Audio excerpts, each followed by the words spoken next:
Bienvenue à la deuxième leçon du chapitre 7 sur les similitudes. Donc aujourd'hui, ce qu'on va parler, on va parler des figures semblables et des rapports de similitude. Donc la première leçon portait surtout sur les éléments homologues. Donc on avait vu des éléments homologues. Je vais me référer aux deux triangles qui sont ici. C'est des éléments qui se correspondent. Donc ici, on peut prendre le côté AB, ce que vous voyez sur le gros triangle, et il serait homologue, il serait correspondant au côté A', B' de l'autre côté. Donc la même chose pour les angles, on peut dire que l'angle ici, l'angle A' est homologue avec l'angle A de l'autre côté. Donc des éléments homologues ne sont pas nécessairement identiques. Donc ici j'ai des triangles qui sont semblables, un plus gros que l'autre, puis on voit que les éléments homologues concernant les côtés n'ont pas les mêmes longueurs, mais ils se situent au même endroit, c'est-à-dire entre les mêmes angles. Puis quand les triangles sont placés dans la même orientation, je pourrais dire que c'est des éléments qui sont placés exactement au même endroit. Donc, la leçon d'aujourd'hui, ils me disent que deux figures sont semblables lorsque l'une est l'agrandissement, une réduction ou une représentation exacte de l'autre. Donc ici, quand on reprend encore les deux dessins, il y a une figure initiale qui est plus grande, et on a obtenu une réduction pour la deuxième qu'on considère être l'image. Donc, tu as déjà vu c'était quoi les petits primes avec les sommets. Donc, ça, c'est l'image ici. Donc, c'est une réduction. Puis, on s'aperçoit que oui, ça serait considéré comme des figures qui sont semblables. Pour avoir des figures qui sont semblables, ça nous prend deux choses, deux propriétés. La première, c'est qu'il faut que les angles homologues soient identiques. Donc, les angles qui sont homologues, on l'a dit tout à l'heure, l'angle A avec l'angle A', l'angle B avec l'angle B', il faut que ce soit des triangles, pas des triangles, mais plutôt des angles qui soient identiques, qui soient isométriques. Et la deuxième caractéristique, la deuxième condition, c'est que les mesures des côtés homologues, encore une fois, sont proportionnelles. Donc, quand on va faire le rapport du côté AB sur le côté A'B', sur le côté AC et A'C', ben, ça va me donner le même rapport. Rien de mieux que des exemples, encore une fois. Avant de passer à l'exemple, on voit qu'ils me disent qu'il y a un petit symbole pour prouver que les deux figures sont semblables. C'est une genre de petite vague. On la voit pas super bien ici. Tu la vois un petit peu mieux ici. Donc, ils me disent que le triangle ABC devrait être semblable au triangle A', B', C'. C'est justement, je vais descendre un petit peu, c'est justement ce qu'ils nous demandent. Ils nous demandent de vérifier que le triangle ABC est semblable au triangle A', B', C'. Je vérifie les deux conditions. La première, c'est qu'il faut que les angles soient isométriques, ce qui est le cas. L'angle A, il est congru à l'angle A'. La même chose pour le B', B', C et C'. Et les côtés sont proportionnels. Peut-être que tout à l'heure, tu n'avais pas bien compris ce qu'étaient des côtés homologues proportionnels. C'est quand je fais le rapport du côté A', B' sur le haut côté AB. Donc, dans le fond, le rapport des deux côtés qui sont homologues devrait me donner le même rapport que B', C' sur BC. Donc, tu vois ici les trois rapports, et ces trois rapports-là, quand je les remplace par des chiffres, je serais supposé d'obtenir exactement les mêmes mesures. Je descends. Donc, ici, ils me disent que tous les cercles sont semblables entre eux, et tous les polygones réguliers, donc tous les polygones qui ont des côtés égaux, donc s'ils ont le même nombre de côtés, on considère qu'ils sont semblables entre eux. Ça veut dire quoi? Ça veut dire qu'un pentagone, qui soit plus petit ou plus grand, donc que j'ai fait un agrandissement, une réduction, ou que j'ai laissé les mêmes grandeurs, c'est sûr qu'ils sont semblables entre eux. Donc des cercles, c'est sûr qu'ils sont semblables entre eux. C'est sûr que les polygones réguliers ayant le même côté vont être aussi semblables entre eux. Ce qui est le plus important, c'est ce qui s'en vient, donc ce qu'il y a dans l'encadré. Donc, ce qui va nous intéresser ici, c'est vraiment les rapports de similitude. Les rapports de similitude sont déterminés ou sont désignés, si tu préfères, par la lettre K. Donc, on va dire que les rapports de similitude, c'est un rapport K. Donc, un rapport K, c'est un rapport de longueur. Donc, comme on l'a vu en haut, on compare des longueurs. On compare les longueurs des côtés homologues. Et ici, ça va toujours être la mesure du côté de la figure image. Donc, si tu te demandais pourquoi qu'on a mis les A', B', les B', C' et A', C' en haut, c'est parce que le rapport de similitude K me spécifie qu'il faut absolument que les mesures image, donc toutes les mesures qui sont des primes, doivent se situer en haut au numérateur, et on va mettre les mesures de la figure initiale, ceux qui n'ont pas de prime, si tu préfères, en dessous au dénominateur. Donc, si on regarde l'exemple, ils me disent, regarde l'exemple ci-dessus, on a déjà fait le rapport ici des côtés, mais quand je vais mettre des chiffres, donc le A', B', je m'en viens ici, ça vaut 1,5. Si je le compare avec le A', B', qui vaut 2, ça va me créer un rapport. Voici ces rapports. Donc, j'ai fait le rapport de A', B' sur A, B. Donc, ça m'a donné 1,5 sur 2. J'ai fait la même chose pour le rapport B', C'. Donc, B', C', ça vaut 3. Sur le rapport BC ici qui vaut 4. Donc, ça me donne 3 sur 4. Et j'ai fait le dernier rapport, le A', C', qui vaut 2,1 sur AC qui vaut 2,8.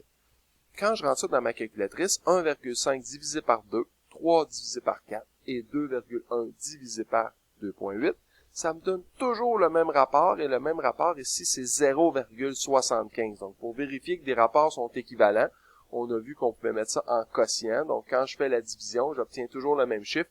Donc, je le sais que mes figures sont semblables. Donc, je descends pour l'autre partie. Donc, ils me disent que quand je fais le calcul du rapport K, si le rapport K il est plus grand que 1, donc je vois la bouche qui est ici, si mon rapport K est plus gros que 1, je pourrais avoir un rapport de 1,5, je pourrais avoir un rapport de 2, de 3, de 17. Donc, si mon rapport est plus gros que 1, c'est parce que je suis en présence d'un agrandissement. Donc, la figure image va être plus grande que la figure initiale. Si le rapport K se situe plus grand que 0, mais plus petit que 1, dans le fond, il va se situer entre 0 et 1. Donc, ça pourrait être 0,25, ça pourrait être 0,5, ça pourrait être comme dans notre exemple en haut, 0,75. Donc, on va être en présence d'une réduction. Donc, c'est ce qu'on avait en haut. Je remonte rapidement. Donc, ça, c'était mon triangle initial. J'ai un rapport K de 0,75. Je me rends compte que ma figure image est un petit peu plus petite.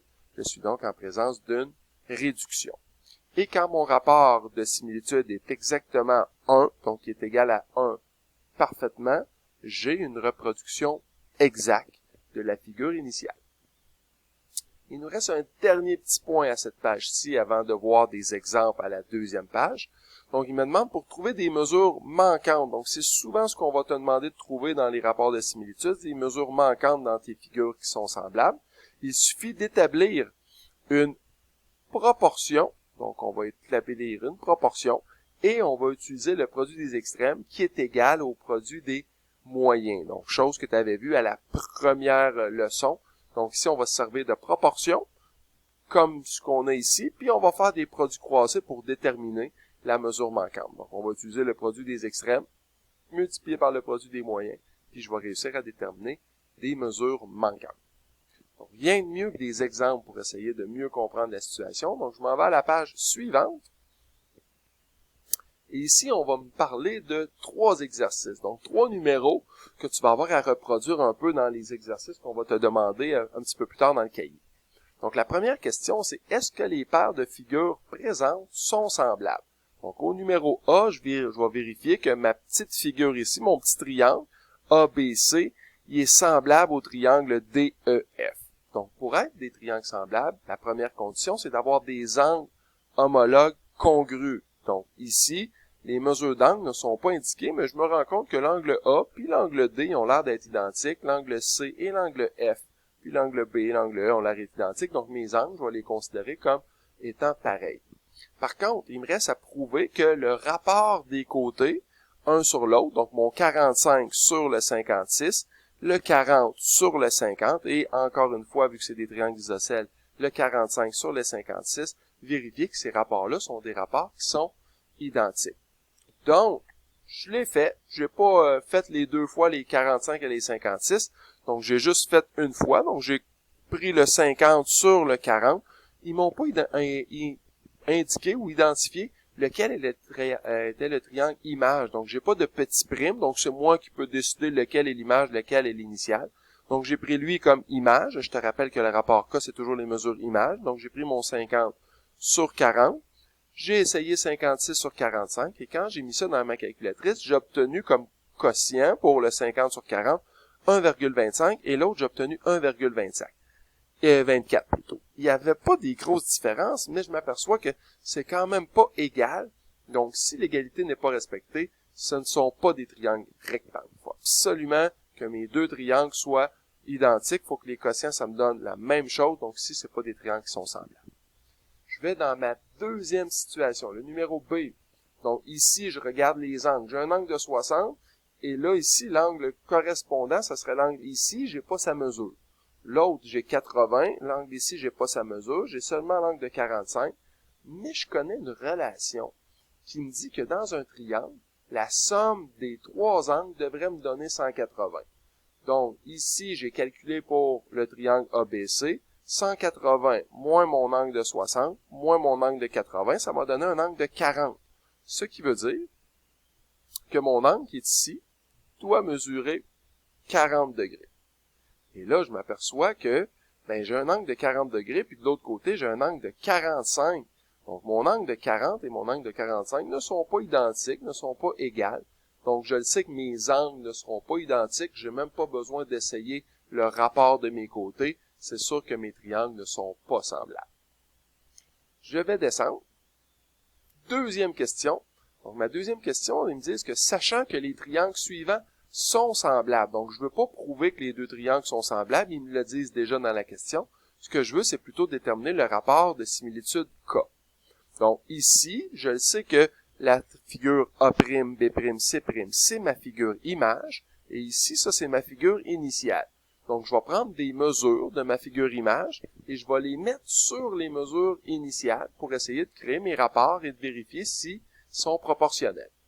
Donc, ce que j'ai fait, donc j'ai mis une des mesures, donc j'ai mis le A', B', qui était 41,6, sur le AB, qui était 26. Donc, je te rappelle qu'il faut que je prenne des côtés qui sont homologues. Donc, ici, les côtés homologues, c'est A', B', avec le côté AB. J'aurais très bien pu prendre d'autres côtés. J'aurais pu prendre le côté C', B', avec le côté BC, bien sûr.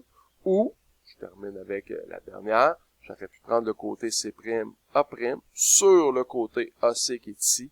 Donc, pourvu que j'utilise, encore une fois, des côtés homologues pour créer mon rapport, et ça, une fois réduit, ça me donne 1,6. Donc, mon rapport de similitude K me donne 1,6 pour les figures qui sont ici. C'est quand même ce qu'on a vu tout à l'heure, vu que mon rapport K il est plus gros que 1. Donc, c'est logique que ça, c'est ma figure initiale et que ma figure image avec les primes soit un agrandissement puisque mon K est plus grand que 1. Donc, je m'en vais à la deuxième situation. Ma deuxième situation, voici les deux triangles. Encore une fois, je vais prendre des côtés qui sont homologues. Ma figure image, c'est la figure avec les primes. Donc, je décide. J'aurais pu prendre les côtés que je voulais. J'ai encore pris le côté A', B', et ici le côté AB. Donc, j'ai fait le rapport de 28 sur 42. Et quand j'ai fait 28 sur 42, quand je l'ai réduit, ça m'a donné 2 tiers. Ou si je le mets en quotient, donc en chiffre à virgule, donc les deux réponses seraient possibles, ça m'a donné 0,6 périodique. Donc, mon rapport K entre la figure initiale et la figure image, ça me donne 2